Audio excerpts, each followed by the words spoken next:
Dios le bendiga. ¿Cómo están esos jóvenes? ¿Están encendidos, verdad? Gloria a Dios, qué bueno. Me gozo de ver tantos jóvenes alabando y bendiciendo el nombre de nuestro Señor. Ustedes saben que la gente entiende que cuando uno se tiene cometido cuando uno es viejo. Y eso no es así, ¿verdad que no?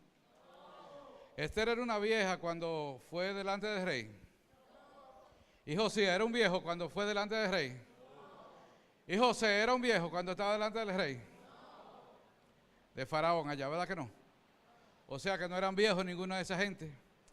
Pero uno sale a predicar por la calle y encuentra que uno le predica a un viejito y dice: el Señor lo ama, usted ha recibido a Cristo, nosotros queremos presentarle a Jesucristo. Usted sabe que Jesucristo es el único camino al cielo, ¿verdad? Que es el único mediador entre Dios y los hombres. Y probablemente uno se encuentra que el viejo le dice a uno: es que ya yo estoy muy viejo para cambiarme de religión, o estoy muy viejito ya para aceptar a Jesucristo. ¿Qué va a decir la gente, verdad? Pero uno va y le dice a los jóvenes a veces: mira, tú sabes que Jesucristo es el camino, las drogas no dejan nada, la calle no deja nada. Y ellos te dicen a veces que yo estoy muy joven, ¿tú crees que yo soy un viejo para estar metido en una iglesia? Pero esas son respuestas que no tienen validez aunque se oigan. Son cosas a las que nosotros no nos tenemos que sumar, sino que son cosas a las que nosotros tenemos que contrarrestar. Nosotros como jóvenes en Cristo tenemos otra cosa. Yo digo soy joven en Cristo con 51 años porque entiendo que en el Señor todos nos vamos manteniendo jóvenes. Al contrario, aunque el cuerpo se vaya desgastando, dice la Biblia, ¿verdad? Nosotros vamos rejuveneciendo en el Señor. Nos vamos poniendo cada vez más con más vigor. Y las cosas no importa que pasen en nuestro cuerpo físico, sino que al fin y al cabo nosotros podemos vencer, porque es más grande el que está en nosotros que el que está en el mundo, ¿verdad? Eso no lo digo yo, eso lo dice la Biblia. Para nosotros es un verdadero gozo estar en el Señor, y ser joven en el Señor le va a dar a ustedes muchas ventajas. Lo que no llegamos a esa edad que ustedes tienen al Evangelio, pasamos por muchas cosas que no era necesario pasar. Que hoy yo me doy cuenta que definitivamente no trajeron nada bueno, sino que solamente son vestigios que a nosotros nos persiguen, pero que el Señor también los usa para bien, pero que no hay necesidad de pasar. Y es lo que le van a decir mucha gente: bueno, yo tengo que hacer muchas cosas primero antes de convertirme. En el corazón todavía no ha llegado un verdadero arrepentimiento de aquel que diga eso, sino que nosotros, cuando nos damos cuenta, así como ya los testimonios, vemos que hay muchos jóvenes que están inmersos en muchas cosas que nosotros ni siquiera nos damos cuenta. Ustedes están viviendo un periodo, una juventud, en que las cosas son diferentes a cuando yo era un joven así como ustedes, porque nosotros vivíamos en más comunidad, nosotros dependíamos más de los juegos comunes, y ustedes hoy se aíslan en un celular, se aíslan en una computadora, viven una vida a veces totalmente diferente al entorno en que están viviendo, porque viven una vida de ficción, y al fin y al cabo, cuando se encuentran con la realidad, se dan un golpe muy fuerte, y una de las opciones que les queda es el suicidio, las drogas, el homosexualismo, el lesbianismo, la prostitución, las verdaderas cosas que han existido a través de todos los tiempos, pero que al fin y al cabo no son las que Dios quiere para ninguna de nosotros. Nosotros somos gente que estamos llamados, nosotros somos una generación diferente. Esta generación, no importa a que se haya expuesto a todas estas cosas, tiene la misma solución de todos los tiempos, que es la palabra de Dios. Cuando nosotros nos confrontamos con la palabra, nos daremos cuenta de lo que dice la Biblia, que dice que la palabra de Dios es viva y más cortante, y que penetra hasta dividir, ¿verdad? Y el alma y el espíritu, llega hasta los tuétanos, pero divide el alma y el espíritu. Y ahí ustedes se dan cuenta, cuando le dividen el alma y el espíritu con la palabra, que en su espíritu ustedes tienen el deseo de amar a alguien, pero también saben que el alma no estaba amándolo, sino que estaba odiándolo. Porque nosotros somos un ser tripartito, espíritu, alma y cuerpo. Y hoy nosotros tenemos que darnos cuenta que la palabra es lo que nos va a dividir el alma y el espíritu, y nosotros así podemos darnos cuenta de lo que hay en nuestra alma, de lo que hay en nuestros sentimientos, de lo que hay en nuestro ser, que no nos deja muchas veces llegar, porque el espíritu está dispuesto, dice la palabra, pero nosotros muchas veces en nuestra carne no estamos dispuestos en la mayoría de las veces. Hoy yo quiero hablarles acerca de un joven que sí, con su corta edad, pudo agradarle a Dios. Son los hechos de un joven que a su corta edad pudo agradarle a Dios, y probablemente ustedes lo hayan tocado en este campamento, que fue Josías. Si nosotros vemos en el libro de Segunda de Crónicas, en el capítulo 34, versos del 1 al 3, nos vamos a dar cuenta de lo que dice esta palabra. ¿Quién lo tiene ya? Segunda de Crónicas 34, versos del 1 al 3. Cuando lo tenga, dicen, amén. Gloria a Dios. Leemos en el nombre del Señor. Dice, de 8 años era Josías cuando comenzó a reinar, y 31 años reinó en Jerusalén. Este hizo lo recto ante los ojos de Jehová y anduvo en los caminos de David su padre, sin apartarse a la derecha ni a la izquierda. A los 8 años de su reinado, siendo aún muchacho, comenzó a buscar al Dios de David su padre, y a los 12 años comenzó a limpiar a Judá y a Jerusalén de los lugares altos, imágenes de aceras, esculturas e imágenes fundidas. Y derribaron delante de él los altares de los Baales, e hizo pedazos las imágenes del sol que estaban puestas encima, despedazando también las imágenes de acera, las esculturas y las estatuas fundidas, y las desmenuzó y esparció el polvo sobre los sepulcros de los que se habían ofrecido sacrificios. Amén. Padre, te pedimos que traiga, Señor, bendición con esta palabra, y que esta palabra dé frutos al 100%, en el nombre de Jesús. Amén. Nosotros vemos aquí que este joven era bastante jovencito, ¿verdad? Era un muchacho. Nosotros, cuando le decimos a un jovencito, a un adolescente, muchas veces nosotros no confiamos en lo que puede hacer. Pero si nosotros nos ponemos a la disposición de Dios, las cosas van a ser diferentes, como pasó con Josías. Nosotros tenemos ejemplos suficientes, como yo le decía al principio. Tenemos el ejemplo de José, que era un joven cuando llegó a Egipto. Nosotros sabemos todas las vicisitudes que pasó, pero llegó y cumplió el cometido de Dios, no en el tiempo que nosotros hubiésemos querido, sino en el tiempo que Dios quiso. Vemos que sus hermanos lo vendieron, ¿verdad? Pasó todos los trabajos del mundo. Después de esto, vemos todo el tiempo que pasó también en la cárcel, y vemos que la gente le falló. Pero, sin embargo, vemos nosotros que a su tiempo, la visión que Dios le da se cumple.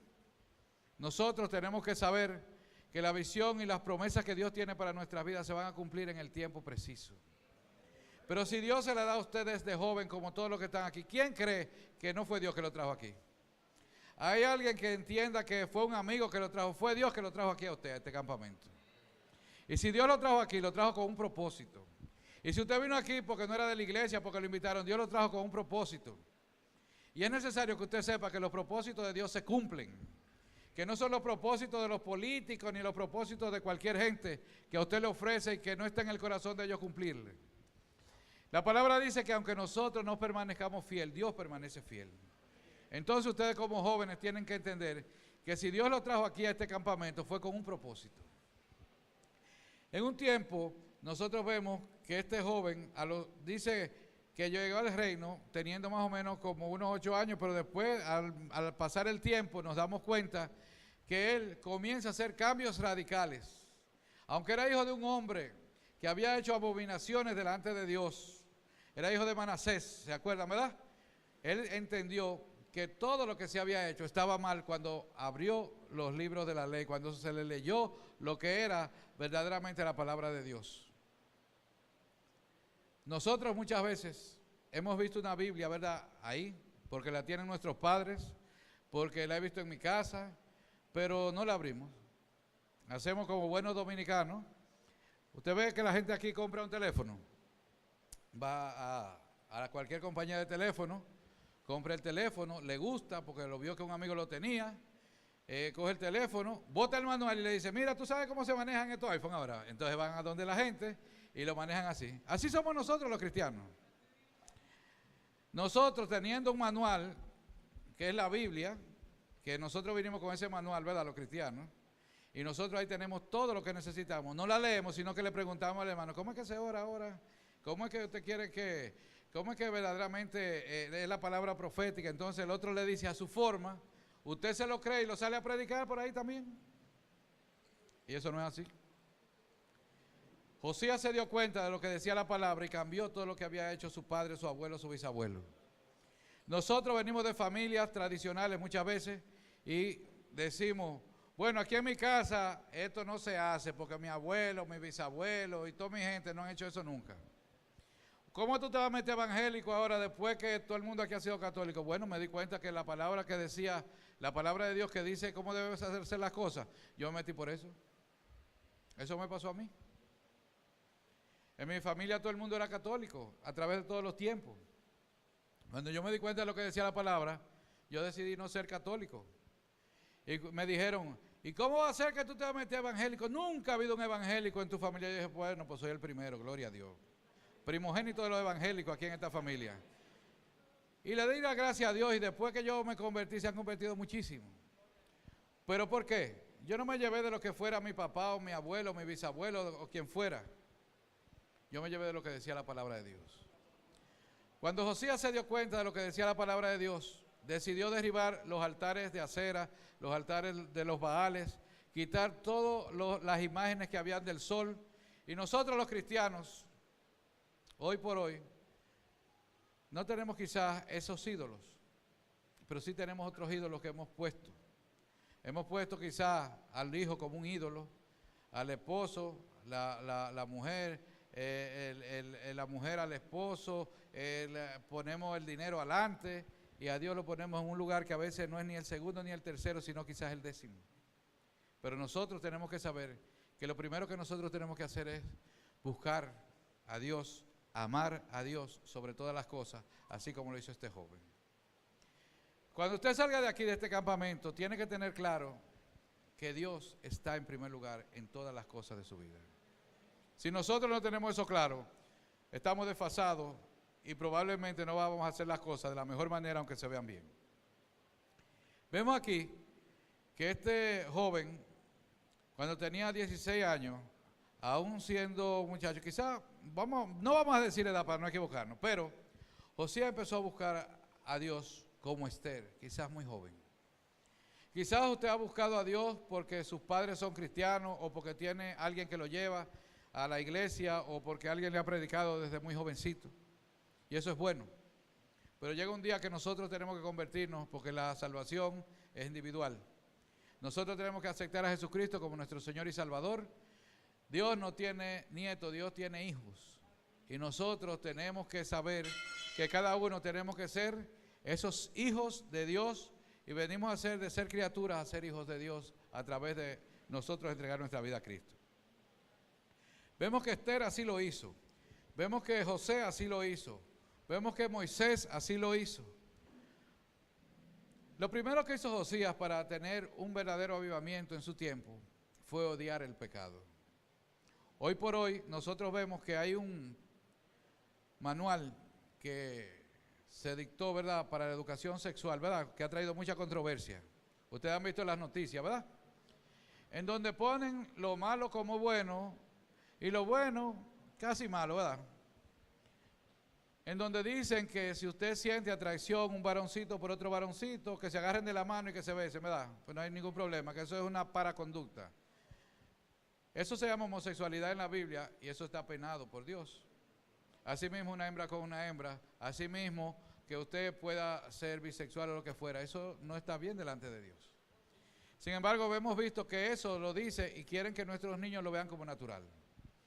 En la televisión, ustedes han visto que si no hay un presentador o una presentadora que sea homosexual, no hay ningún, o sea, como que no, esos programas no están en nada, porque los que están en algo son aquellos que tienen los presentadores que entran en todas. Eso no es lo normal. Lo normal es lo que dice la Biblia. Y nosotros tenemos que saber que tenemos que buscar al Dios de la Biblia y tenemos que hacer lo que nos dice la palabra de Dios. Si nosotros no lo hacemos así, si nosotros lo hacemos como el mundo nos dicta, no estamos haciendo las cosas como a Dios le agrada. Y no quiero pasar por muy radical, pero sí quiero que sepan que para nosotros ser cristianos tenemos que ser radicales en nuestra forma de pensar, en nuestra forma de actuar. Y tenemos que agradar a Dios en todas las cosas. No importa, Dios cambia a quien sea.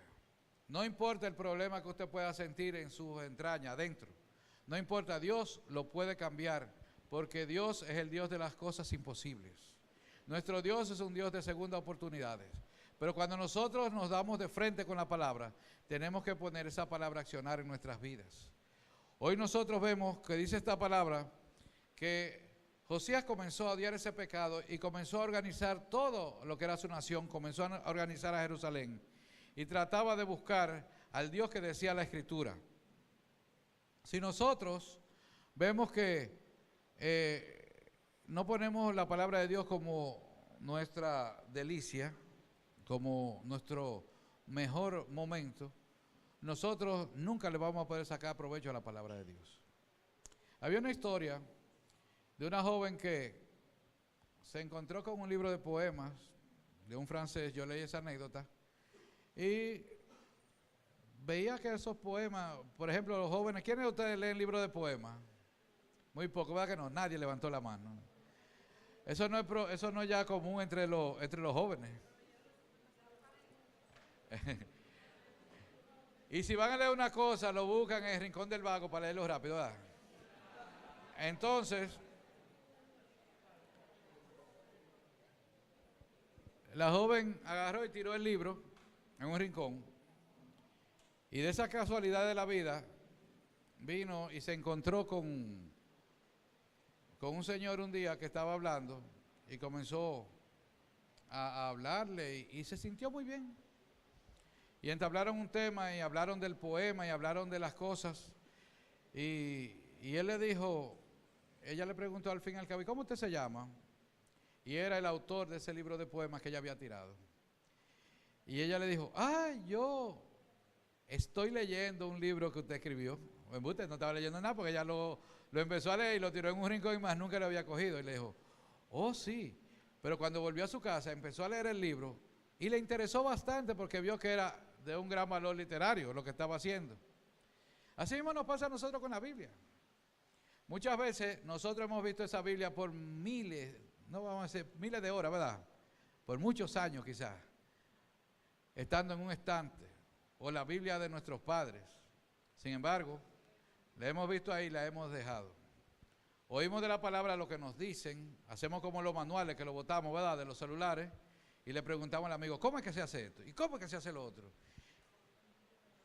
Pero en realidad Dios quiere que nosotros leamos la Biblia, porque ahí es que nos vamos a encontrar con lo que Dios verdaderamente nos dice. La palabra nos dice en Hebreos que el Señor ha hablado ahora a través de su Hijo, ya no a través de los santos profetas, sino a través de su Hijo, a través de esta palabra.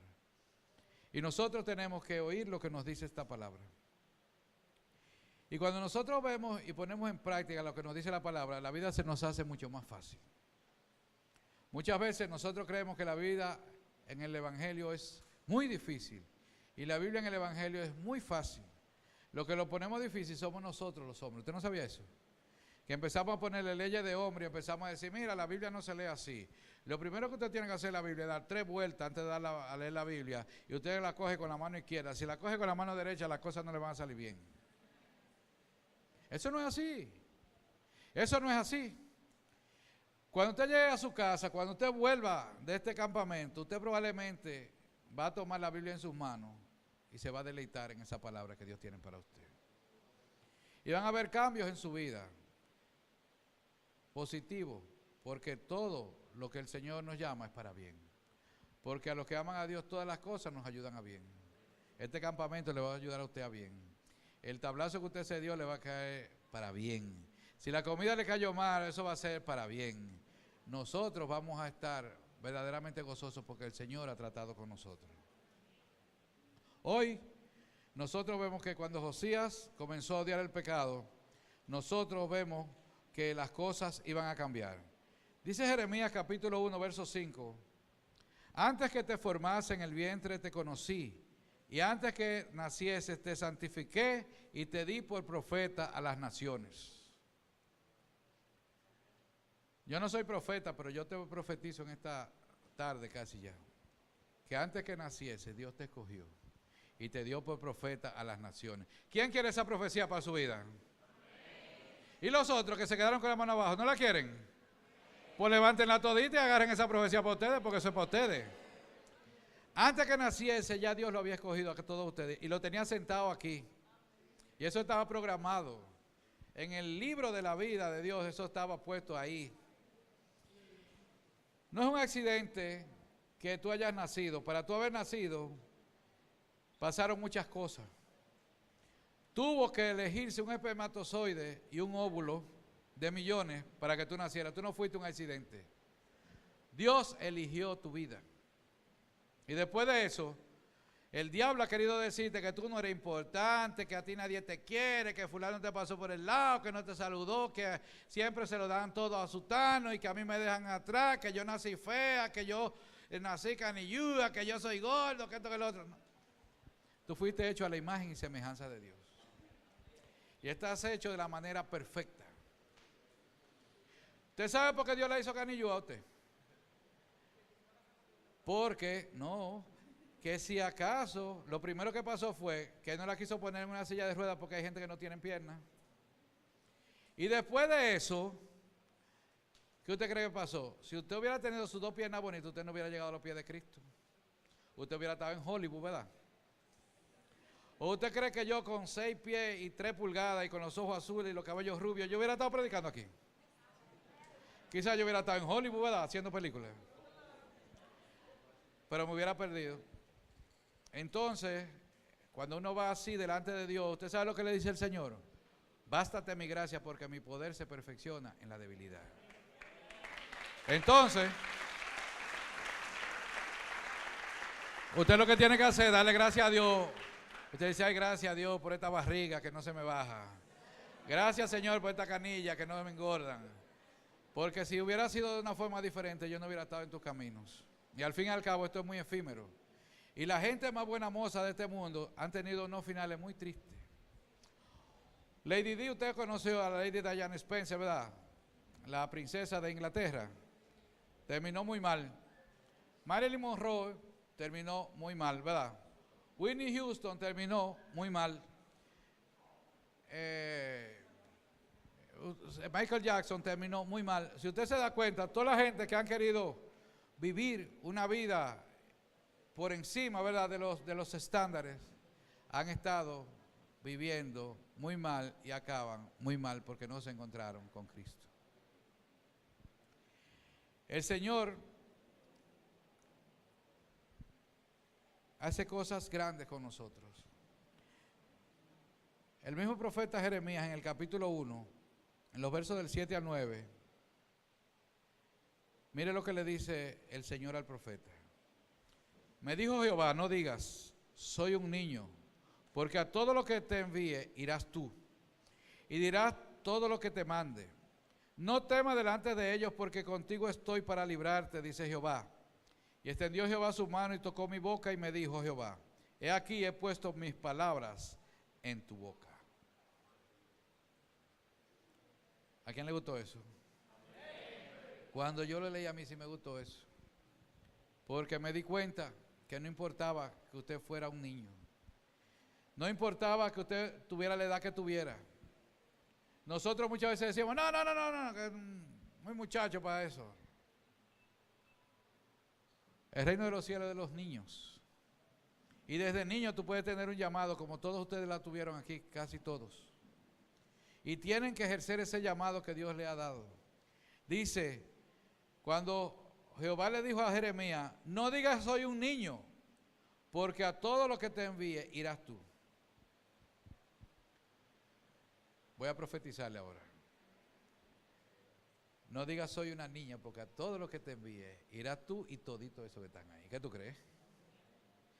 Dios le ha dicho algo a usted que haga.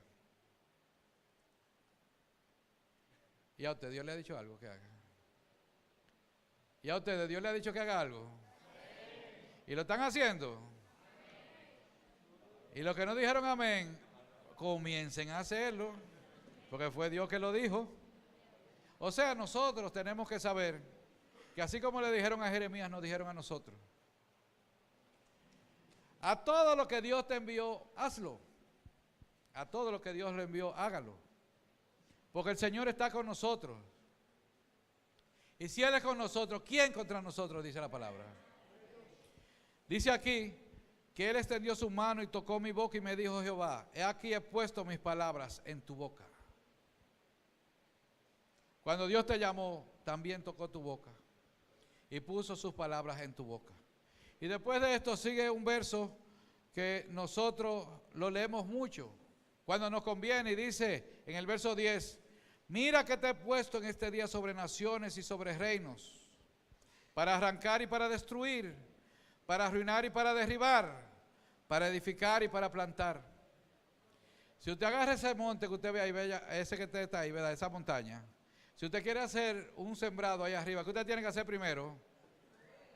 Tiene que derribar, tiene que quitar todo lo que hay ahí y tiene que preparar la tierra para sembrarla, como está la de allá abajo. Si usted ve la de allá abajo, ya está preparadita. Pero hubo un proceso en esa vida. Cuando nosotros llegamos al Señor, tenemos que derribar muchas cosas. También tenemos que quitar muchas cosas de nosotros. Usted va quitando todas esas cosas que a usted le gustaban. Si le gustaba hablar mentira, usted lo va quitando. Si le gustaba fornicar, usted lo va quitando. Si le gustaba robar, usted lo va quitando. Todas esas cositas, ¿verdad? Y después usted tiene un terreno listo para que Dios lo use grandemente. Eso no quiere decir que usted no pueda llegar al Señor con todas esas cosas. Dios lo quiere como usted está. Venga, dice la palabra. Venid ahora y pongámonos a cuenta, dice la palabra. Pero nosotros tenemos que hacer como le dijo el Señor a la mujer adúltera, vete y no peques más. Nosotros tenemos que tratar de llevar una vida que odie al pecado y que ame más a Dios, como le pasó a Josías. Nosotros vimos aquí que busqué una anécdota de la historia de Francia, del rey Luis XVII, que era un niño, y cuando aún tenía 7 años de edad, vino la Revolución Francesa. Si ustedes se acuerdan, la madre de ese niño era María Antonieta, que le cortaron la cabeza cuando la toma de la Bastilla. Y ese niño, esa mujer, perdón, antes de seguir la historia, María Antonieta, con su esposo Luis XVI, vemos nosotros que vivieron una vida de opulencia terrible y se burlaban de un pueblo que pasaba hambre. Y en una le preguntaron a María Antonieta, que era la reina, no hay pan para comer, ¿qué hacemos? Le dijo, coman pasteles. Eso es lo mismo que han dicho muchos presidentes de nosotros, no hay esto, pues hagan lo otro, pero para burlarse. Entonces a ellos les costó la cabeza. En la toma de la Bastilla, nosotros nos acordamos, antes de eso, le cortaron la cabeza a su esposo el rey y a María Antonieta también. Pero a su hijo lo cogieron en una taberna, así siendo jovencito. Y lo pusieron encima de una mesa y le dieron alcohol para que tomara y para que se emborrachara. Y le dieron comida podrida para que se la comiera, para que supiera lo que el pueblo estaba pasando. Y miren lo que dijo él, dijo, yo no voy a tomar lo que tú me das de tomar, yo no voy a leer lo que tú quieres que yo lea. Y para que leyera algo, un enunciado en donde él ridiculizaba a los reyes. Y le dijo, yo no voy a decir las palabras que tú quieres que yo diga. Yo soy el hijo de un rey. Yo voy a vivir y voy a morir como el hijo de un rey. Entonces, y dice la palabra que después, dice la historia, perdón, que después él fue el rey de Francia. Y fue un rey que prosperó. Nosotros tenemos que ser así. Nosotros tenemos que tener la misma decisión de Daniel y de los amigos de Daniel, ¿verdad? Que aunque el mundo esté podrido, que aunque las cosas nos quieran hacer que nosotros hagamos otras cosas, nosotros decirle, mire, el Dios que nosotros le servimos puede o no salvarme, pero ese Dios a que yo le sirvo, yo lo voy a seguir sirviendo igualito. Y a mí nadie me va a decir lo que yo tengo que hacer. A mí lo que me tiene que decir lo que yo tengo que hacer es la palabra, es la Biblia, que es la palabra de Dios. Dice que la gente quedó asombrado cuando yo este niño. ¿Y qué tenemos nosotros que hacer? Mejor de ahí, porque nosotros somos hijos del Rey de Reyes y del Señor de Señores. Nosotros no tenemos que negociar nuestra herencia, nuestra paternidad. Es tiempo que nosotros le digamos al mundo, yo no voy a hablar lo que el mundo habla, yo no voy a tomar lo que el mundo toma, yo no voy a decir lo que la gente quiera, yo voy a decir lo que dice la palabra de Dios. Entonces nosotros seremos jóvenes, ¿verdad?, de hechos, jóvenes de acción, jóvenes que marquemos la diferencia como Josías.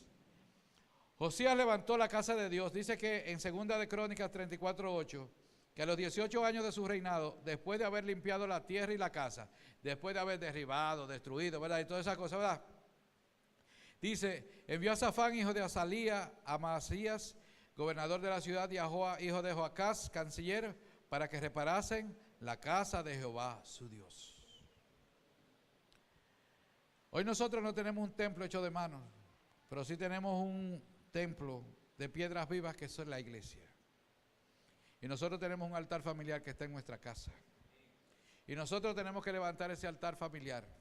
Si usted es el único cristiano en su casa y sus padres todavía no son cristianos, usted tiene que persuadirlos de que ellos lean la palabra, de tener un momento de oración, de vivir una vida en familia cristiana y de que usted marque la diferencia ante los otros amiguitos suyos y ante las otras gentes de su pueblo, para que ellos vean que el Señor vive y que es vivo y es eficaz esta palabra. Si nosotros no lo hacemos, si nosotros nos llevamos de las corrientes de este mundo, si nosotros nos llevamos de lo que dicen los amiguitos, entonces las cosas no van a funcionar. Usted es el sacerdote de su casa. Hay jóvenes que pueden levantar una iglesia. Hay jóvenes que pueden levantar un ministerio grande. No creo que la iglesia sea de gente de los 40 para allá, ni de los 50 para allá, ni de los 30 para allá. Yo creo que puede haber una iglesia de gente, de mucha gente y de gente muy joven. Porque Dios nos da a todos del mismo caldo. No es que para los niños es una cosa, ni para los grandes otra cosa, ni para los más viejos una cosa, ni que para los más jóvenes, no. Dios nos da a todos lo mismo. Hoy nosotros vemos que esta palabra se hizo para nosotros y que nosotros tenemos que sacarle el mayor beneficio. La palabra de Dios al joven, quizás este versículo ustedes lo han oído mucho en este campamento, y dice el Salmo 119, verso 9, ¿con qué limpiará el joven su camino? Sino con guardar su palabra. Si nosotros guardamos esta palabra, vamos a limpiar nuestro camino. Vamos a quitar todos esos escombros que van haciendo que nosotros tropecemos y que nosotros podamos caer muchas veces. Eclesiastés capítulo 11, verso 9 dice, alégrate joven en tu juventud y tome placer tu corazón en los días de tu adolescencia y ande en los caminos de tu corazón y en la vista de tus ojos, pues sabe que sobre todas estas cosas te juzgará Dios. No crea usted que porque usted es joven, a Dios se le fue la guagua con usted. Pero no es porque es un Dios de horror, sino que es un Dios de amor. Un Dios que quiere que nosotros hagamos las cosas bien hechas de acuerdo a su palabra. Tratemos de hacer las cosas bien. Que lo que ustedes hayan aprendido en este campamento, en este fin de semana, ustedes lo puedan aplicar. Que la palabra sea un estandarte en sus vidas. Dice en Lamentaciones 3:27, y vemos ahí el valor de refrenarse muchas veces y no de evocarse, ¿verdad?, en la juventud, cuando dice, bueno es al hombre llevar el yugo desde su juventud. ¿No cree usted que es una ventaja usted pasarse de la juventud haciendo diablura y teniendo fracasos van y fracasos vienen? Para después usted decir, yo me voy a arrepentir después que sea más viejo, me voy a meter a la iglesia. No. Desde joven es mejor estar en los caminos del Señor.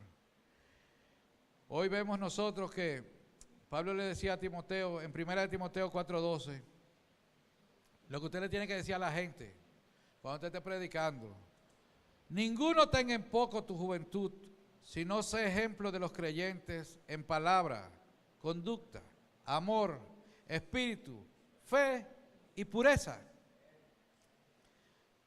Ustedes tienen que ser ejemplo en eso, ejemplo en conducta, amor, espíritu, fe y pureza.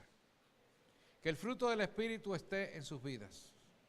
Dice la palabra de Dios, mas el fruto del espíritu es amor, gozo, paz, paciencia, benignidad, bondad, fe, mansedumbre y templanza o dominio propio, ¿verdad? Que ustedes no sean gente que que se descompensen ahí delante de los otros. Y después digan, y eso que no te dije más, pues yo soy cristiano. Usted no es cristiano nada, si es así, ¿verdad? Tiene que convertirse todavía. La palabra de Dios, también le decía Pablo a Tito, en Tito 2, versos 6 y 7, dice, exhorta asimismo a los jóvenes a que sean prudentes, presentándose tú en todo como ejemplo de buenas obras, en la enseñanza, mostrando integridad, seriedad. Dígale a que usted tiene al lado, así como dice ahí, ¿verdad? Mostrándote tú, dígale, como prudente. ¿En qué? En la enseñanza. Mostrando integridad. Y mostrando seriedad. Cuando una gente íntegra quiere decir que usted aquí, allá y allí, lo mismo. Que usted en la escuela, en el club, en la iglesia, en su familia, usted el mismo. Han pasado muchas historias muy jocosas. Una vez una señora en Nueva York, en una iglesia de Nueva York, amiga, falleció. Va a la iglesia. Ustedes saben que en las ciudades grandes, como en la capital, eso pasa mucho, que la gente se conoce en un grupito, pero hay otro grupo que usted trabaja en un sitio y se pasa la vida entera y nadie sabe qué es lo que es usted ni cómo es usted. Y llegan allá a la funeraria, exponen el cadáver y va el grupo de la iglesia a hacer el memorial y dijeron, ¿qué? ¿Y a qué ustedes vienen? No, que yo era líder de la iglesia. ¿De qué iglesia? No, de la iglesia evangélica tal y tal. Evangélica, ¿y esa mujer evangélica? Es la misma familia. Ella no era evangélica nada. Esa mujer bebía, tenía un altar, hacía esto, hacía lo otro. Y en la iglesia ella se pasó como 10 años sirviéndole al Señor, siendo una líder. Y en la casa tenía un testimonio malísimo y en el trabajo y en toda parte. Y la gente, lo primero que se han asombrado fue la familia de ella, que no sabían que ella era cristiana. Mucho menos que era líder de la iglesia. Entonces, nosotros, que no nos pase eso, sino que seamos íntegros, que donde quiera que nosotros vayamos, seamos lo mismo. Mire, yo soy médico de profesión secular, soy pastor, soy papá, soy marido de una mujer y soy amigo de muchísima gente. Y donde quiera que yo voy, yo tengo que ser el mismito. ¿Usted sabe por qué? Porque si se pone uno malo aquí ahora, ¿usted sabe lo que tengo yo que hacer? Atenderlo. Si cae uno endemoniado, ¿usted sabe lo que tengo yo que hacer? Orar para que se le vaya el demonio. Si hay un muchacho aquí que no tenga papá, ¿qué tengo yo que hacer? Corregirlo, porque yo soy papá también. Y yo no puedo decir, no, porque yo ahora estoy en mi área de pastor, yo no puedo ver a nadie. La gente con un infarto ahí muriéndose, yo me quedo igualito. Entonces, eso es lo que le dice Pablo a Timoteo. Mantente en integridad. Haz las cosas, lo mismo que tú eres aquí, tú tienes que ser en todas partes. Y tienes que dar buen testimonio. Ya para terminar, gloria a Dios, ¿verdad? Dice Proverbio 20:29. La gloria de los jóvenes es su fuerza y la hermosura de los ancianos es su vejez. Pero dice aquí, primera de Juan 2:13, os escribo a vosotros, padres, porque conocéis al que es desde el principio. Os escribo a vosotros, jóvenes, porque habéis vencido al maligno. Os escribo a vosotros, hijitos, porque habéis conocido al Padre. Y dice el 14, os escribo a vosotros, padres, porque habéis conocido al que es desde el principio. Os escribo a vosotros, jóvenes, porque sois fuertes y la palabra de Dios permanece en vosotros y habéis vencido al maligno. Amén. Si usted, la fuerza que usted tiene en la juventud, ¿usted sabe para qué? Para vencer al maligno. No para ponerse de malcriado ni con el papá, ni que usted es el papá upe la matica, que usted le da a todo el mundo en su clase, ni que usted es la más buena moza, ni que usted es el más musculoso, usted es el más cristiano. Usted tiene que ser el más santo de todito. Usted tiene que competir con sus hermanos en santidad, no en legalismo, en santidad. Porque la gente le coge con un legalismo, no, porque tú no ores, yo sí oro. No, eso no es santidad. Santidad es que usted haga las cosas delante de Dios y la gente lo vea. Que eso no hay que decir. Y es por los frutos que nosotros vamos a conocer la gente. Amén. Así que, ¿quiénes son jóvenes que entienden que todavía tienen que darle mucho a Dios? Pero que de ahora en adelante ustedes salieron con un compromiso de aquí, delante de Dios, para ser jóvenes como José, como Josías, como Esther, como Moisés, como todos los que un día delante de Dios le dijeron sí, y así como el profeta Jeremías fue escogido desde el vientre de su madre. Amén. Póngase de pie y vamos a orar, vamos a darle gracias a Dios.